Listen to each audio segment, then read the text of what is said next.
Hello, and welcome to another episode of The Cougar, the Bitch, and the Wardrobe. I'm your host, Lana Mazer, also known as Curated by the Cougar. If you are new to the podcast, welcome. And if you are already a subscriber and listener, welcome back. Your support means everything to me. Today, we're going to be discussing the evolution of desire, research backed and nothing held back. So let's get into it. So I'm going to ask you something. Think back to when you were 25 years old. If you are 25, this may not work for you, but if you are a woman in your 40s, think back to when you were 25 and what was it that you were attracted to in a man? Maybe it was the guy with the chiseled jawline. He could barely hold a conversation, but he was really pretty to look at. Or maybe it was someone who was totally emotionally unavailable, but you kept trying to fix him. The one that made you feel like you were constantly auditioning for a role you could never quite land. So now ask yourself, does that still do it for you? I don't think so. So something shifts in us as we move through our 40s and 50s. Desire doesn't disappear, it transforms. And in a culture that has spent decades telling women that their sexuality has an expiration date, that transformation can feel really confusing, even shameful. Like something is wrong with you because what used to light you up doesn't anymore, or because what turns you on now would have seemed completely foreign to your younger self. So here's what I want to tell you today. Nothing is wrong with you. In fact, everything might finally be going right. So today we're going to get into all of it, the hormones, the hunger, the heartbreak, the hot flashes that are somehow happening at the same time as the horniness. So, we're going to talk about what the research actually says about desire in midlife, what changes in our bodies, what changes in our brains, and what should change in our beds. We'll talk about long term relationships, about dating after divorce, about the radical, underrated act of finding yourself deeply, viscerally attractive. This is the evolution of desire. So let's go. So, why does desire evolve and why no one told us about it? So, here's the thing about desire, we were never given an accurate map of it. We were handed a story, what we see in the Hollywood movies. And the story went something like this: you peak in your 20s, your body is at its most desirable, you feel spontaneous arousal that just lit up lightning bolt feeling easily and often. And then slowly, with age, children, stress, and the general grind of life, it fades. You lose it. Maybe your partner loses interest. Maybe you lose interest in yourself. The story is not only incomplete, it's actively harmful.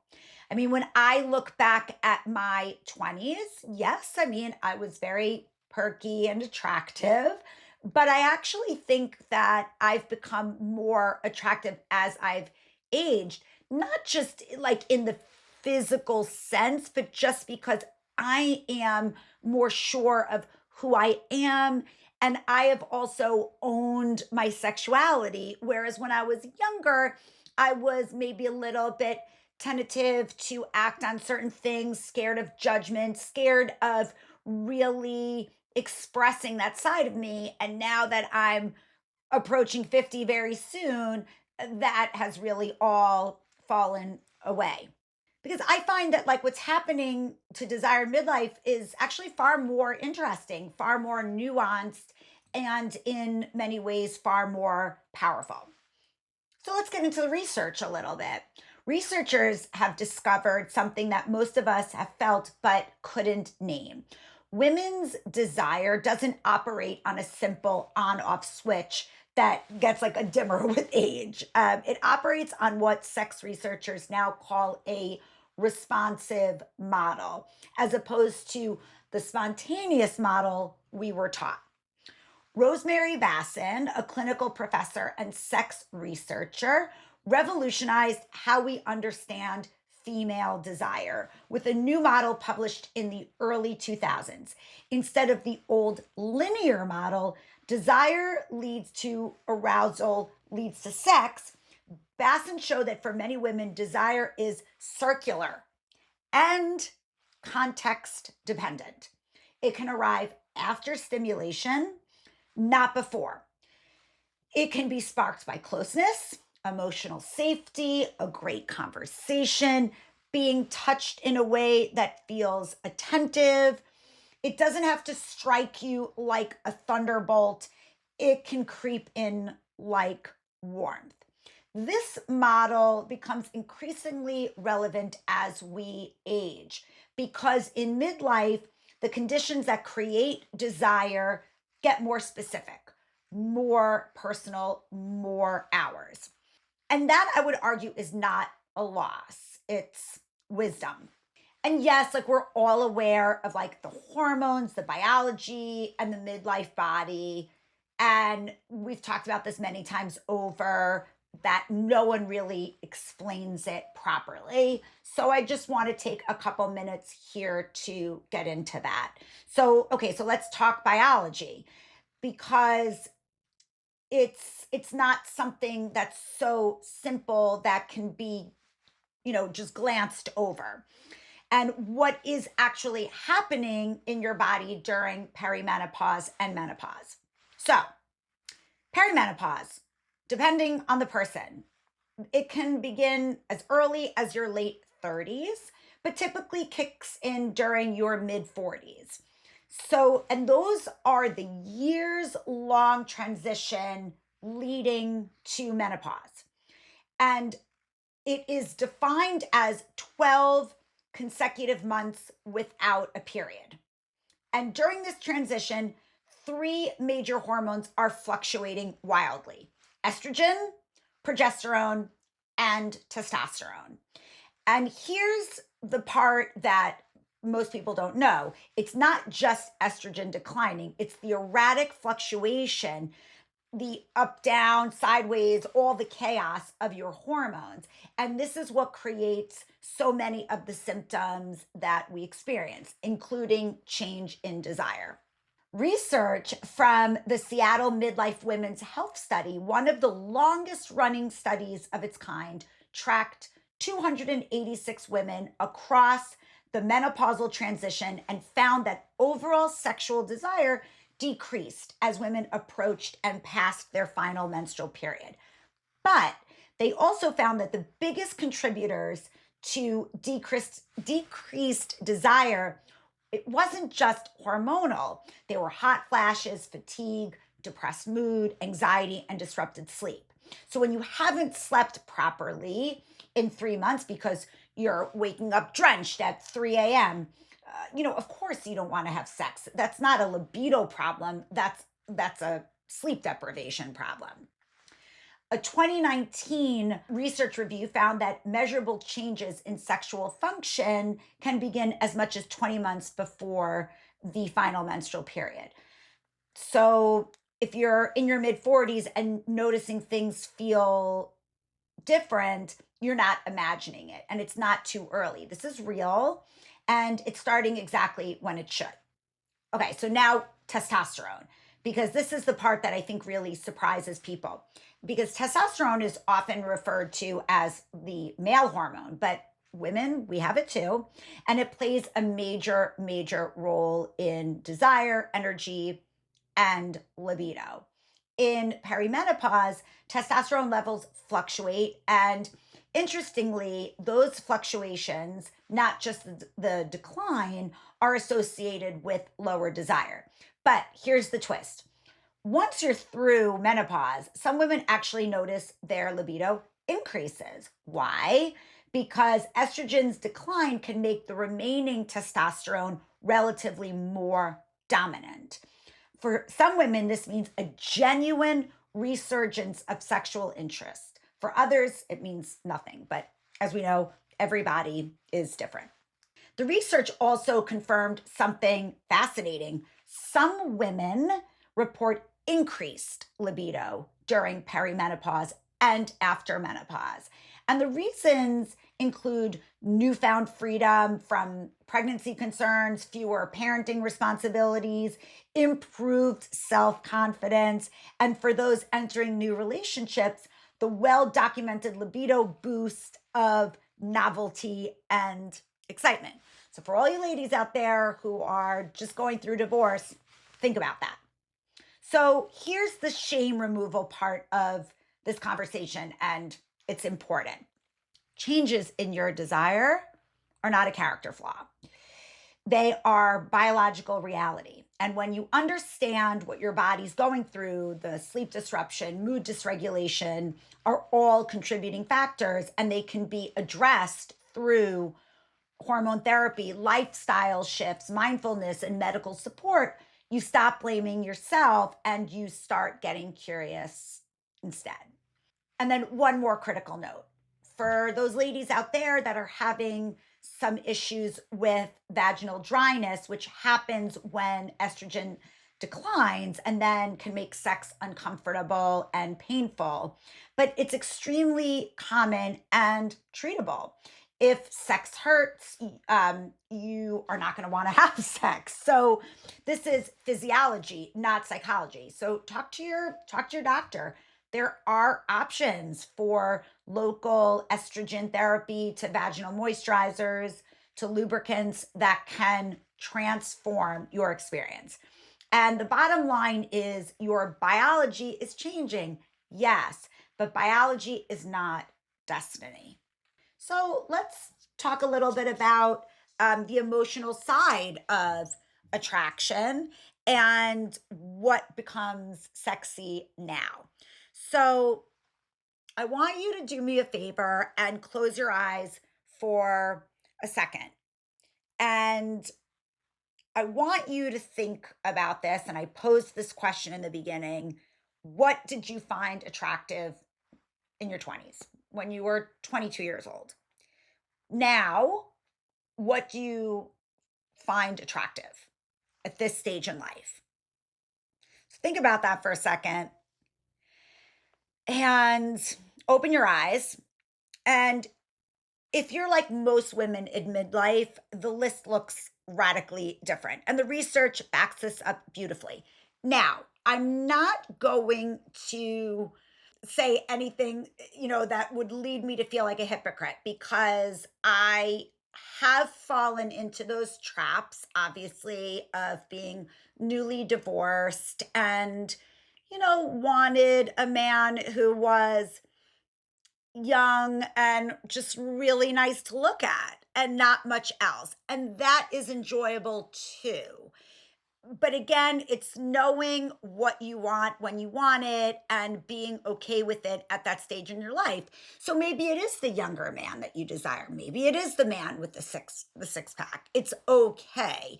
But I'm just saying that like as we age, those things fluctuate. And so there might be a moment when that seems really important to you, and there might be a moment when it's not that important to you. But whatever it is, it's okay.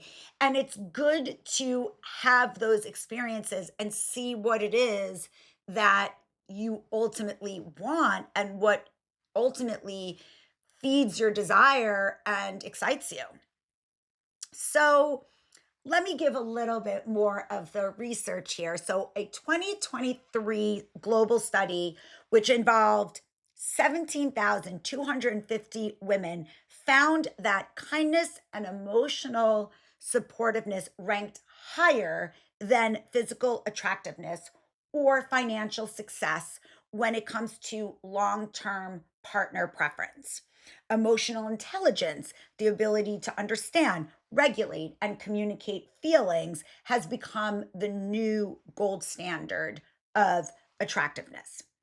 So let's think about that for a moment. We used to chase the guy with the six pack who couldn't name a single emotion. Now, the man or the woman who can say, I was wrong, I'm sorry, how are you feeling, in the same breath is the one who makes us weak in the knees. And so, why does this shift happen? So, developmental psychologist Terry Apter studied women through midlife and found something remarkable. Women in their early 40s are still deeply influenced by what she calls shadow voices, those internal critics reminding them to be accommodating, to not make waves, to prioritize everyone else. But somewhere around the mid 50s, those voices start to quiet. Women begin to own their preferences, their pleasure, and their non negotiables. We stop performing attraction, we start feeling it. Studies also show that as women age, they become less focused on physical appearance as a measure of attractiveness in themselves and in others. Research published in the journal Women's Health found that the importance of personal appearance actually decreases with age. Women are less likely to compare themselves to other women, and they become less self conscious during sexual activity, potentially improving sexual satisfaction. And let me say this again because it's worth savoring. Sexual satisfaction can actually improve with age as we become less self conscious about our bodies. What we tend to crave now, what has become genuinely and deeply sexy, includes emotional safety, intellectual connection, humor, consistency. That's a big one. Not excitement, but consistency. The man who shows up, not the one who texts at midnight and then disappears. And then autonomy and respect. Someone who celebrates your independence rather than being threatened by it. So this is not settling, this is evolution.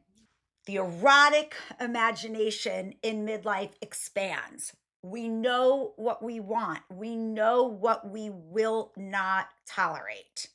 We know the difference between a man who is emotionally available, and one who is just emotionally interesting. And we've learned painfully that interesting doesn't keep you warm. So, rekindling desire in long term relationships and having that honest conversation. If you're in a long term relationship, I want to speak directly to you for a minute. And there is a particular kind of silence that grows in long relationships. It's not hostile per se, it's not dramatic. It's the silence of two people who have become completely fluent in the logistics of their shared life and have slowly, almost imperceptibly, stopped seeing each other as lovers. And this is the most common story, I think, that I hear. The research confirms it that familiarity, which is intimacy's greatest gift, is also desire's most persistent enemy.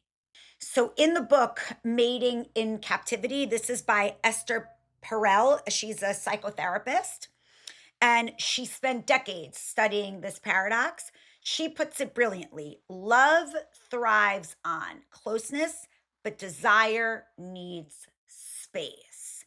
So, what does that mean practically? Well, desire requires an element of the unknown. When we know everything about our partner, their schedule, their anxiety, their bathroom visits, their bathroom habits, the exact tone when they're stressed, we can lose the sense of them as a separate person. And desire, research suggests, is often sparked by perceiving our partner as someone who exists somewhat independently of us, someone we could lose, someone who has a whole interior world that we don't fully own. And this is why couples who maintain individual friendships, passions, and pursuits tend to report higher levels of desire, not distance, but differentiation. And so the research suggests what actually works for rekindling is that novelty is not optional, it's neurological. So new experiences together flood the brain with dopamine. And that same neurochemical is present in early stage attraction. This doesn't have to be like, you don't have to go skydiving or bungee jumping. I mean, though it can be, but it can be taking a class together you're both bad at, or gardening together, working out together, traveling somewhere unfamiliar, or deliberately changing your sexual routine. The brain responds to newness in and out of the bedroom.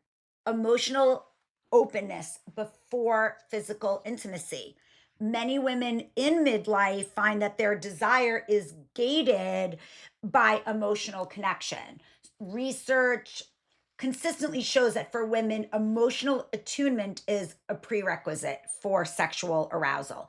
This means the conversation, the real one, the vulnerable one, the one about how you've been feeling unseen or overstretched, often needs to happen before desire can return. This isn't weakness, this is biology meeting psychology. And then the honest conversation about what you actually want. Most couples in long term relationships never have had a truly explicit, shame free conversation about what they desire sexually. Not what they think they should want, and not what they used to want, what they want now. This conversation can be uncomfortable, but it can also be transformative. Sex therapists consistently report that couples who can talk about sex, who can say, I want to try this, or I don't like that anymore, or I want more of this, have significantly better sexual satisfaction than those who don't. Another one is schedule intimacy without apology. I know it sounds like totally unromantic, but spontaneous desire, the kind that like we see in the movies, is largely a myth for most long-term couples, especially in midlife. Scheduling intimacy isn't about manufacturing romance, it's about prioritizing it, saying this matters and I'm going to protect time for it. And sex therapists and researchers alike endorse this approach, and what you attend to grows. And then lastly, expand the menu. One of the most liberating things about midlife sexuality is the permission, finally, to let go of the script. And the idea that sex has to look a certain way, last a certain amount of time, culminate in a specific outcome. In midlife, many women discover that what they want most is presence and pleasure, and that both of these things can take forms that are more intimate, more experimental, and more satisfying than anything they experienced at 25. So, then what about dating again and attraction after divorce or long term breaks? And I think that this is a really important topic. And I know that, like, I've touched on this before, and I myself have seen a lot of the different fluctuations of my own desires, the things that maybe I wanted or was attracted to or imagined for myself since my ex husband and I split up now like 3 years ago. And again, it was like, part of me was excited about meeting someone, but also nervous about having that first sexual experience with a man that wasn't my husband, because I had been with my ex husband for, I think, 13 or 14 years. I mean, including dating and everything by the time, we decided to split up. So that's a long time to be with that one person. So for those of you that find yourselves single in midlife, whether by choice or by heartbreak or by the slow unraveling of something that stopped working years ago, this part is for you. And here's some data that might surprise you. So, 66% of divorces in midlife are initiated by women. According to a landmark AARP study on divorce, women are not being left. They are the ones that are doing the leaving. They are the ones who saw it coming. Only 14% of women said they never saw their divorce coming, or which compared to 26% of men. They are the ones who made the hard decision and walked toward something unknown because the known had become unbearable. And that is not a failure. That is an act of self knowledge and enormous, enormous courage. So, the dating pool. And let's be honest about what it feels like to step into it after a decade or two away. And it can absolutely be terrifying, but exciting. And it's confusing in ways that you didn't anticipate because you are not the same person that you were 15, 20 years ago or more since the last time you did this. And the landscape has changed dramatically. Apps obviously exist and rules feel different. And your body is different, not in a bad way. And somewhere in the back of your mind, there's a voice that says, am I still desirable? Does anybody want this? And have I missed my window? But here's what the research says. And I will also, tell you this, that no, you have not missed your window. There have been so many studies on aging and attraction and have found that people become more emotionally intelligent, more selective, and more capable of deep connection as they age. And the research also describes midlife as a period of emotional refinement. Women who re-enter the dating world often find that they are not starting over, they are starting better. And they know what they need. They have no patience for what they don't. And they are not trying to change someone or be changed. And there's this research has shown that women in relationships with younger male partners scored higher in emotional intelligence, sexual self efficacy, and subjective happiness. So, in those relationships where the woman is older and they're becoming more and more increasingly common, data suggests that they are often highly satisfying, those relationships. The cougar narrative is tired. The reality is more interesting. A woman who knows herself, who brings experience and confidence to her relationship, is deeply attractive. There are some practical notes for re entering the dating world. Your standards have evolved, so honor that. Do not gaslight yourself into accepting less because you're afraid you'll have to wait longer. The old model, settle quickly before your value decreases, is the lie. Take your time. Know what you're walking toward, not just what you're walking away from.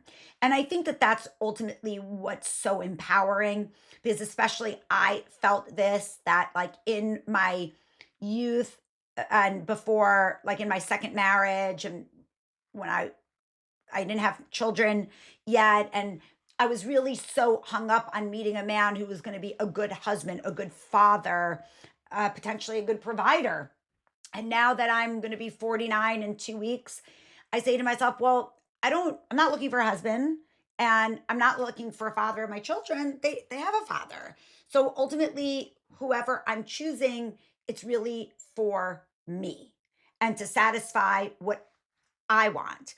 And that whoever I'm bringing into my life truly has to be elevating my life because I'm not willing to sacrifice on the things that I have worked so hard to establish.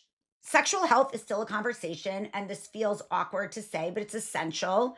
The rate of sexually transmitted infections among adults over 45 has more than doubled in the past decade. So, older couples are less likely to use condoms because there's no pregnancy concerns. And the conversation about sexual health has historically been directed at teenagers. Have the conversation, get tested, protect yourself. Desire is wonderful. A sexually transmitted disease is not. New relationships have a neurological effect on desire. Research confirms that entering a new relationship with the novelty, the attention, the reciprocal discovery can genuinely increase libido, even during perimenopause. This isn't delusion, this is dopamine. So let yourself feel it without immediately analyzing whether it's real. And the biggest fear, being alone, is worth examining. The AARP study found that 45% of divorcing adults named the fear of being alone as their greatest concern. But here's what the research showed: 80% of respondents reported a positive outlook on their lives post divorce. The fear is usually larger than the reality. Aloneness and loneliness are not the same thing. And we talked about this in a previous podcast episode. Many women in midlife discover, sometimes for the first time, they genuinely enjoy their own company. That is not a consolation prize, that is freedom. So now let's talk about self attraction and confidence, which is the ultimate turn on. And here's possibly the most radical thing I'm going to say today: the most important relationship you will have in midlife is the one you have with yourself. Not because partnership doesn't matter. I'm not saying that you need to be like an old maid, like living with your cats. Not because love isn't worth pursuing, but because the research is overwhelmingly clear. How you feel about yourself directly determines the quality of your intimate life with a partner or alone. So let's look at the data. There was a 2018 qualitative study found that women in midlife reported positive changes to their sexuality that they attributed directly to higher self confidence, increased self knowledge, and better communication skills. Not youth, not estrogen, self knowledge. Esther Perel puts it this way: desire for your partner often starts with desire for yourself. When you are connected to your own life, your own appetites, your own sense of vitality, that energy is magnetic. It changes the way you enter a room, the way you speak, the way you inhabit your body, and it absolutely changes the way a partner, current or future, experiences you. This is not about performance, it's about presence. So, what does self attraction actually look like in practice? I know this is going to be so hard for many of my female listeners out there, but it starts with ending the war with your body. Research published in the Journal of Women's Health found something quietly revolutionary. As women age, physical appearance becomes less central to their identity. They are less likely to compare themselves to other women, less likely to self monitor, more likely to have body image that is not dependent on thinness or conventional beauty. And critically, the shift can create more freedom during sexual activity, less self consciousness, more pleasure. But this shift doesn't happen automatically. It requires active, deliberate work to disengage from a culture that has spent your entire life telling you that your body is a problem to be solved. It starts with noticing what your body can do, not just what it looks like. And I think that that's so interesting because I also found that after having my children, and again, this I'm just speaking from my own personal experience, and not every woman has children, obviously, but for me, I found that after having my kids, the wonder of what the human body can do, the female body, really made me have like such a newfound respect for who I am as a woman. And that is part of the self confidence and self acceptance. And this also continues with self pleasure as a practice, not a consolation. Knowing your own body, what you like, what works, what has changed, is not a substitute for partnered intimacy. It's truly the foundation of it. Research consistently shows that women who are comfortable with their own sexual response are better able to communicate their needs to partners and report higher sexual satisfaction overall. Masturbation isn't a sad Saturday night, it's research. It includes dressing for the person you want to feel like, not the person you think others want to see. There is a version of you. Maybe she's been waiting patiently, who wears what makes her feel powerful, sensual, alive. Let her out more often. And perhaps most importantly, it means allowing yourself to want things, desire for a person, for an experience, for your own future requires you to believe that you are worth wanting things for, that your pleasure matters, that your time is valuable, that your needs are real and legitimate and worth pursuing. That belief for many women arrives fully in midlife. After years of being the person who takes care of everyone else, after years of desires deferred or pleasure deprioritized, of needs minimized to keep the peace. Midlife is the arrival of appetite with permission. Let yourself be hungry. So let's embrace this new narrative. Here's where we land. Desire evolves. It doesn't die. It deepens. It gets more specific, more honest, more aligned with who you actually are rather than who you were told to be. The version of desire you had at 25 was beautiful and real, and it served you then. But the version available to you now, informed by everything you've survived, everything you've learned, everything you've shed, is more powerful than you may have been led to believe. Here's the truth the culture has been slow to acknowledge: midlife women are not sexually fading. We are sexually awakening on our own terms for the first time. We are leaving bad marriages. We are finding extraordinary partners. We are sleeping with people who actually know what they're doing. We are having honest conversations we couldn't have at 25. We are discovering what we like in bed without performing what we thought we should like. We are asking for what we want in relationships, in bedrooms, in life. We are done auditioning.